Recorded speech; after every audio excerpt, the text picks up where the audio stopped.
bandeko nanga eloko nini oyo ekomeli mama Eunice to pe eloko nini oyo ezoleka awa tomoni na miniature nanga na bino mama Eunice Mayanga na bino Sœur Laure Mbongo. Mama Laure Mbongo na mama Eunice Mayanga wana bomoni bango bomoni koto complicité ya makasi kaka ndenge bino moko bomoni. Alors lelo Irsil Bote la TV aye mpe koloba concernant bakambo o tozoyoka na internet tope oyo ezoleka na internet pona mama Eunice Mayanga na mama Laure Mbongo. Alors bandeko nanga mbote na bino nyonso obolandaka Irsil Bote la TV, mbote na bandeko nyonso obozala wana vraiment pona biso. Donc kande na lobaka baye yanga ba obotika biso te ba obozala wana toujours pona Irsil Bote la TV, ba obosabona ba ope bosabonaka ba o surtout bo partageaka ba émission na biso. Alors nzambe penza a mona bino, nzamba lola a mona bino. Bandeko nanga lelo na ozala mwa mulai mukie na analyse oyo po il faut vraiment tolobela makambo mususu pona ko éclaircir batu mwa ba vérité ebele. Tolinga komona peuple congolais alingaka beaucoup plus ko salir réputation ya batu.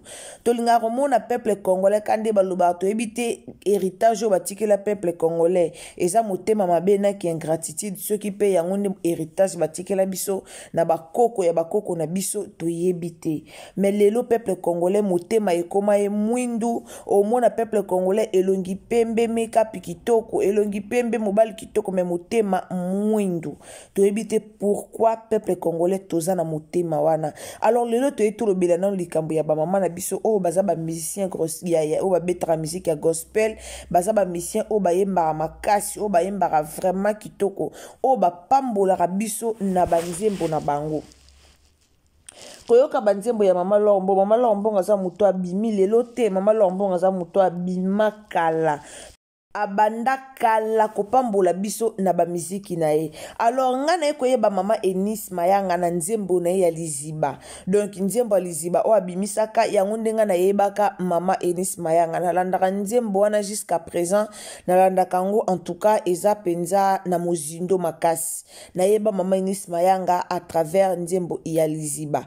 Eza pe na bandeko ebele o bayeba mama Eunice Mayanga avant, eza pe na bato bayebi pa après, eza pe na bato muso bayebi na banzembo témoignage mama Eunice Mayanga a pambola biso na banzemba kitoko oyo ezala pena oyo kinzembo moni histoire mobimba ya vina yo banzembo mama Eunice Mayanga zo pambola biso nango ba jar ya bongo.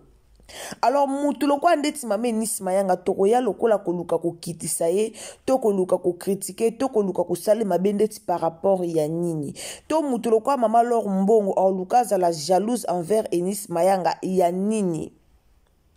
Ce qui toke lisu musika muto kwa Eunice Mayanga a olukasa la ki jalousie et pas mama Laure Mbongo na sens nini po babandi musala bango nyonso nzela makote mama Laure Mbongo banda musala kalaka ngana ebi mama Laure Mbongo na mwana mukie mama Laure Mbongo oya na matete tantine nga bando te katombola na matete. Mo peno mona ba mo soki classe exacte ndeti ba samedi o soit tu na congé na obina kete kana tantine nanga na mona pena boye penza na wenze bobo mona mama Laure Mbongo tongo abanda yo luka garçon moko mone li abanda yo luke wana aba garçon nga yekuse mamba muziki wana bomona mama Laure yekola mamba muziki na banda mona mama Laure wana mwana mukie na ndo mona mama Laure abanda ya na matete. Ayo yeko la musique pas garçon moko boazo la kisaye azo l'accent de ba fongola ba voix azo l'accent mamba musique ndeza la kawana na mwana mukie.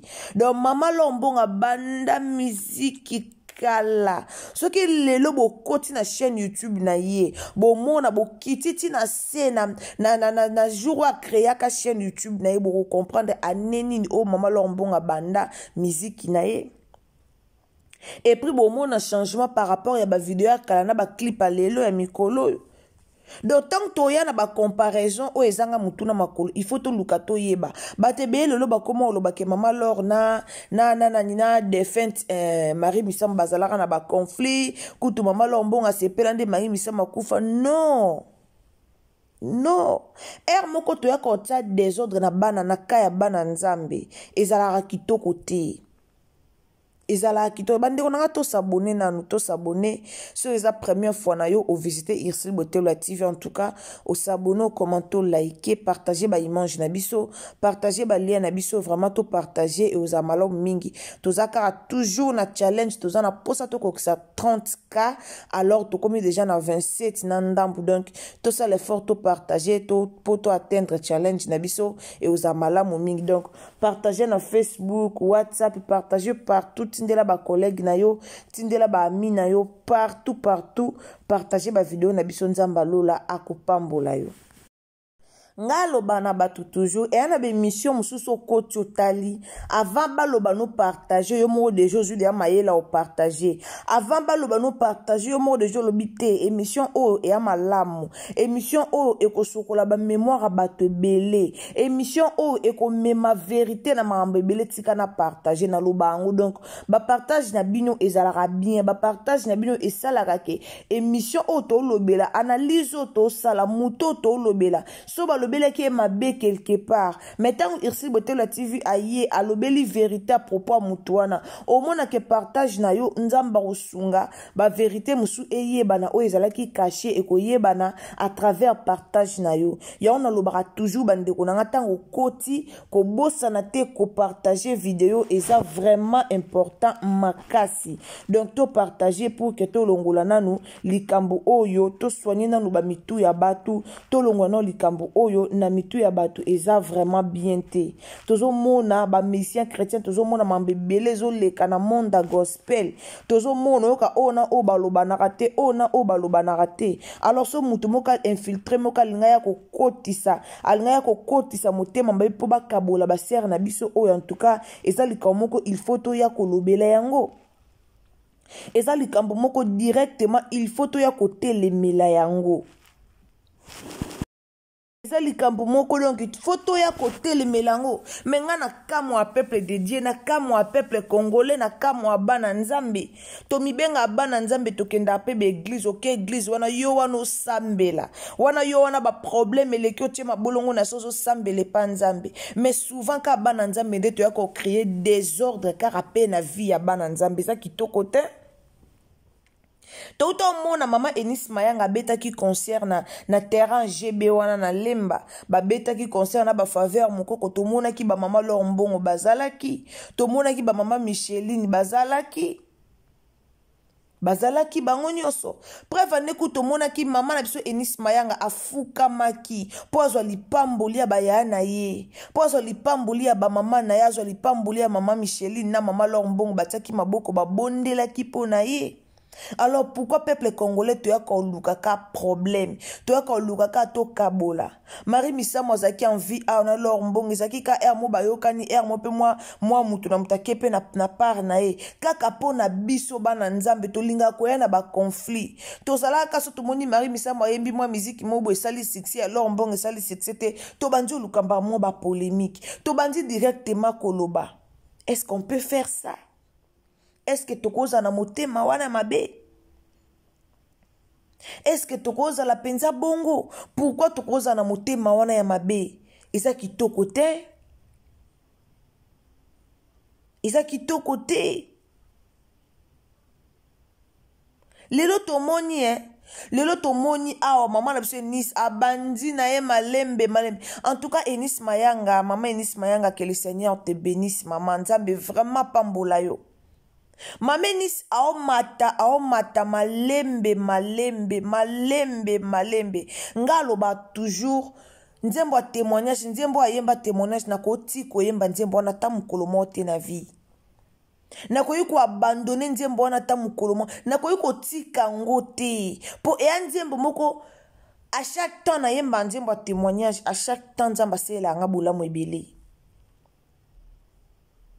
Et nzembo moko mutu nyonso fa yemba nzembo wana pour témoigner grandeur ya nzambe na ba vie na biso po mutu nyonso ana témoignage bande onanga mutu tout ana témoignage ya bolamu nzamba sele mutu nyonso alors na koti ko yemba nzembo wana te na koti kango te il faut na yemba kango il faut so yesu na nzembo nye na mona te donc omona banzembo aza inspiré na banzembo monzamba zo ko inspiré donc na ebite na ko expliquer bino sentiment nini o nga nazalaka na ngona banzembo wana te na ebite na ko expliquer bino ndenge nini nde na kotaka na mozindo ya banzembo wana na ebite koma na ko expliquer bino mais ana bana nzambe bele pona ka koluka ko déstabiliser Eunice Mayanga baoya na ba faux prophétie baoya na ba message à lukuta na ba faux ba rêve à lukuta na ebite pourquoi récite ya batu mususu étouffera ba congolais na ebite pourquoi congolais zalaka étouffé na lipamboli ya muninga Congolais zalaka étouffé ata moi ça bataille ko beta vie privée na ye Eunice Mayanga beta combien de fois vie privée na ye ndengo yemba banzembo na ye a témoigner tala a expliquer vine mobimba à travers banzembo yembaka a beta a témoignage à vie na ye pour que yonanga tozwa taba exemple na ye pour que yonanga total sika nzamba lokoti ne sika nzamba mimiye mais sika oyo kende nda ebité mais muto bongo kaka biso toya lisusu ko banda ko critiquer ko lo baba n'importe quoi ko luko bebisa lisu réputation na ye vie eza mulaya venir eza mulaya mame Eunice Mayanga na balité ana venir mulaya liboso na ye il faut bala il faut bota il faut ça la carrière ba mama ba lombongo ba uti musika ma lombongo uti loin auti musika lombonga bandi miziki lelo ta banda miziki kala lombongo banda kala auti musika na miziki na ye mais atangu pa banda kazaka na batu bafinga ye tande bo kritika mama lombongo changement ya lombongo lelo bo kritika finalement mukoni to sepela na Evra baninga Marie Misamo azaka na bomoi batebele balingara ye batebele pe balingara ete batebele babanda ko finga ye batebele bazaki na pona critiquer ye mais lelo Marie Misamo nzamba zo molimo na lelo muto sa yo lobela bolama Marie Misamo mutu nyosa koma kate azalaka bien ato finga kaye ato loba mabe pona etanga kufi batunyoso ba ye azalaki bien ntondlinga ko apprécier batu komona bolamo batu tongo mutaza na bomoi et non tondimaka mutu soki mutu akufi ndeto ye wana to pelisi miso biso to komi konzima ye azalaki bien Eunice Mayanga kutazaka be ya nzima etango azana bomoi Aoyemba banzembo ezo sa biso bien aoyemba banzembo ekota biso na mozindo a prière ezo rappeler biso nzamba za nani na ba vie na biso alors ton ndima sero yoko ton ndima mama Eunice pourquoi bo lukele conflit na leur mbongo ayeli conflicté Nzamba tindie mission pour na peuple de Dieu. Lelo banzemba ba témoignage ebeta na babar. Est-ce que boyebi combien de personnes au babongo la motema ka à travers nzemba na ebeta na bar mutayo qui ont pas bongo li motema. Mais lelo peuple congolais zaka wana pona ko critiquer tala kutu banzembo na ye mutu nini ngo mission gospel banzembo ki ebeta na bar. Nzamba yebi ndenga sala makambu na ye. Yo mona ka eza nango nzembo ebeti na bar mais nzamba yebi ndenga salaka makambu na ye nzamba yebi pourquoi nzembo wana ebeti na bar ko beta na bar ya nzembo wana musu eza pe po bongola pe ba amebele o eza na kati ya bar mutu nyos takenda bar azala mutalisumu na mutu musu azala ba stress alobi te akende ka na bar ake ko vanda mela masanga vanda na ye metanga vandi bonga ebite ke nzembo wana pe beti mutu na zui leso ate na sali mabe kaka à travers nzembo wana ya témoignage muta ko vanda bo avanda lobi seka na tela ka nzambe lobi na ko témoigner mutu musu ko bando sambela kana nzembo wana osenga nzambe témoignage na bate belé ensemble osenga nzambe pesa nga témoignage na linga pena témoigner lokwa baninga kaka à travers nzembo wana témoignage asa inspiré na banzembo na ye banzembo neso te ya bato belé nzamba osela bato belé banzembo na ye otyango boy obondeli to teka banzembo wana yoki ba parole ebimana eza da libondeli nzamba lokoti muninga uti na pasi nzamba lokoti abimisa liboso batu mais bolibo bandoya na ba rancune bolibo bandoya na ba polémique peuple congolais. Pourquoi tout ça? Pourquoi tout ça? Maman Lombongo na défense Marie Misambo babanda ko solola. Mais bolati saka bango pine na nzoto lo kwa problème. Maman Lombongo bolati saka kilo moko boy. To mona Maman Lombongo na matanga ya defense nani Marie Misambo to mona azonga te banda ya na stade mukolo bima na bilambaka alata tia za nango tiba ke kunda bomona Maman Laure azaki otali longino monika non aoki pasi me batebele bo banda oloba azui Maman Laure mbonga sepeli asepela na liwa muninga bolukela ba conflit bolukela bango ba polémique kande boluka ba polémique lelo bokotsa ba jibe ba wera ba kofi ba fere bango los bokotsa bango na ba polémique pour peuple congolais lukaka polémique peuple congolais sa moni batumi bale ba sa musala mako il faut ya ata polémique place wana il faut ya ata polémique place wana lelo Moïse Mbiye na Maïkala Mbayi baloba na raté toujours des polémiques soko landeli yango bien ezaka pona likambo moke bimaki ka pona koto balobaki ka pona koto bayokaki. Alors est-ce que bozana posa to bandaka ko évoluer boye na mboka na biso ba mission gospel na biso bayoka na kaka te tozana posa wana te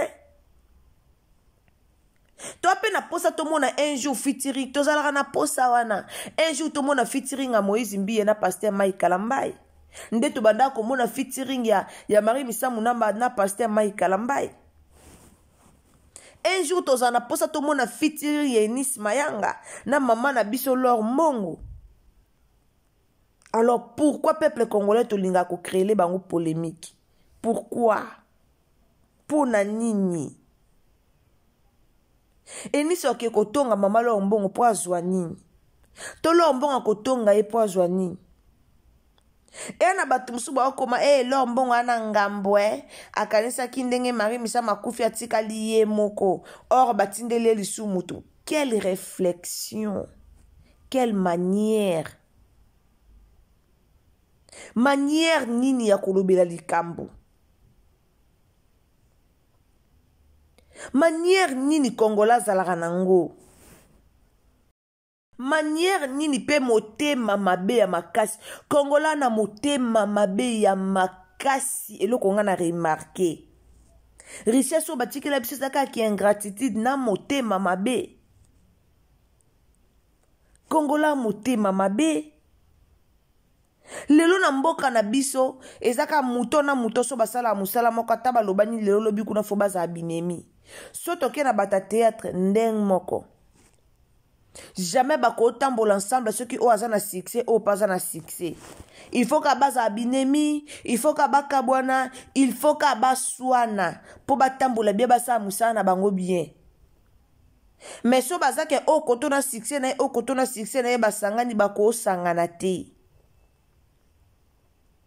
Babiloko to mona na bata théâtre na biso yango to mona na ba gospel yango to mona na ba musique profane na ba musicien profane yango to mona soto ye koto tala jibe na kofi soto ye koto tala kofi na fali soto ye koto tala fere na fali soki toke na bata théâtre tala sila na Belleville tala sila na Peshanga, tala sila na Dinana, tala Gabina Mao, tala Gabina Karine Yamado.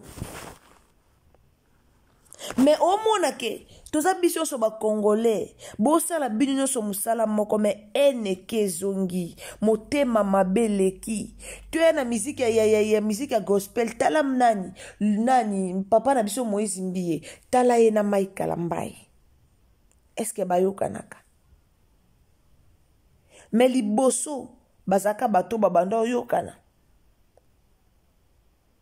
Baote ya biso NT, baote ya biso bolingo, baote ya biso toza na binemite, baote ya biso amour du prochain, baote ya biso makambo ebele. Mais tala bango moko, est-ce que baza be exemplaire? Est-ce que baza be exemplaire? Bango moko ba oyokana. Peuple congolais motema mabe. Peuple congolais lingi ndeko na ya bonga te. Peuple congolais ata ofongola Bible ao sambela. Même comme mabe ao tika te.